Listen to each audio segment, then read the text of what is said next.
کہتے ہیں کہ کسی ایک جملے سے قوموں کی تاریخ بنائی بھی جا سکتی ہے اور اسی طرح کسی ایک جملے سے قوموں کی تاریخ بگاڑی بھی جا سکتی ہے۔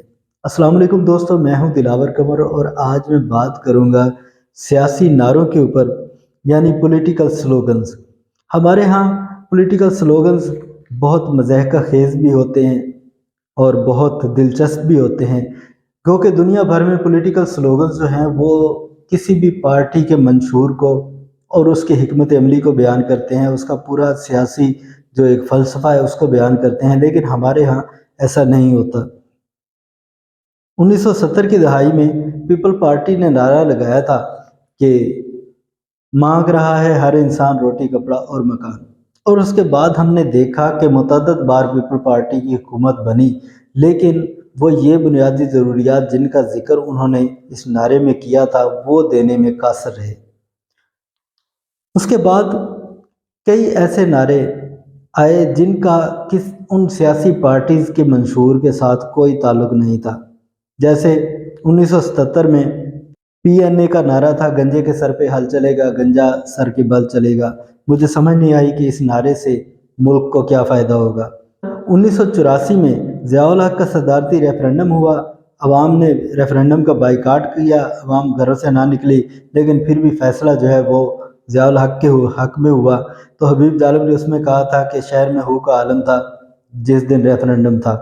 2007 میں جب محترمہ بینظیر بھٹو کا انتقال ہوا تو اندرون سندھ سے نعرہ گونجا پاکستان نہ کھپے، جسے زرداری نے پاکستان کھپے کہہ کر خاموش کرایا، اور یہ وہ آخری نعرہ تھا جو کہ پاکستان کے استحکام کے لیے اٹھایا گیا تھا، جس کے جواب میں جیالوں نے نعرہ لگایا کہ ایک زرداری سب پہ بھاری۔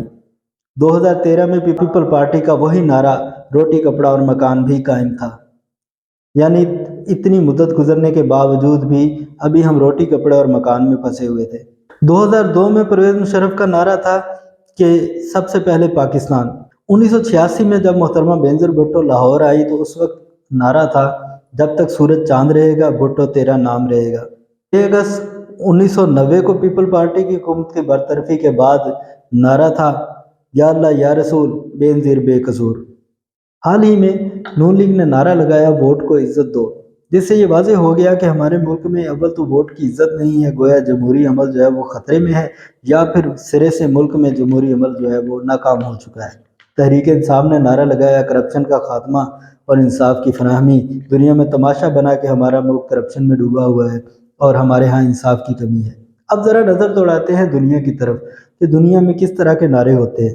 1970 کی دہائی میں جب ہمارے ہاں نعرہ لگا تھا کہ مانگ رہا ہے ہر انسان روٹی کپڑا اور مکان، تب ادھر BJP نے بھی یہی نعرہ لگایا تھا غربت مٹاؤ، اور پھر ہم نے دیکھا کہ بھارت نے اپنے ملک میں کس طرح غربت کو کنٹرول کیا، بلکہ آج وہ ہماری نسبت IT میں اور آٹو انڈسٹری میں زمین و آسمان کا فرق قائم کیے ہوئے ہے، اور یہی نہیں وہاں پہ مائکروسافٹ اور گوگل کے دفاتر قائم ہو چکے ہیں، وہ لوگ آئی فون کی مینوفیکچرنگ کر رہے ہیں۔ بھارت سورج پر اپنا مشن بھیجنے والا دنیا کا پہلا ملک ہے، چاند پر اپنا مشن بھیج چکا ہے۔ امریکہ کی ایک بڑی جماعت ہے لیبرٹیرین پارٹی، اور اس کا سلوگن ہے دی پارٹی آف پرنسپلز، یعنی اصولوں کی پارٹی۔ مجھے نظر نہیں آتا کہ ہمارے ملک میں کوئی ایسی پارٹی ہو جو کوئی اصولوں کے اوپر کام کر رہی ہو۔ آج کے وقت دنیا کی کسی سیاسی پارٹی میں انسانی حقوق کے لیے نعرے نہیں لگائے جاتے، کیونکہ دنیا اس وقت اس لیول پہ پہنچ چکی ہے کہ وہاں پہ انسانی حقوق جو ہے وہ بنیادی حقوق کے طور پہ جانے جاتے ہیں، اور وہ دینا ہر ریاست کی ذمہ داری ہے۔ اس کے لیے نعرے لگانا اور احتجاج کرنا اور اپنا حق مانگنے کے لیے چیخنا چلانا نہیں پڑتا۔ اب الیکشن سر پہ ہے اور مجھے نہیں نظر آتا کسی پارٹی کے پاس کوئی نیا نعرہ ہوگا۔ آپ کی اس کے بارے میں کیا رائے ہے؟ اظہار ضرور کیجیے گا۔ شکریہ، اللہ حافظ۔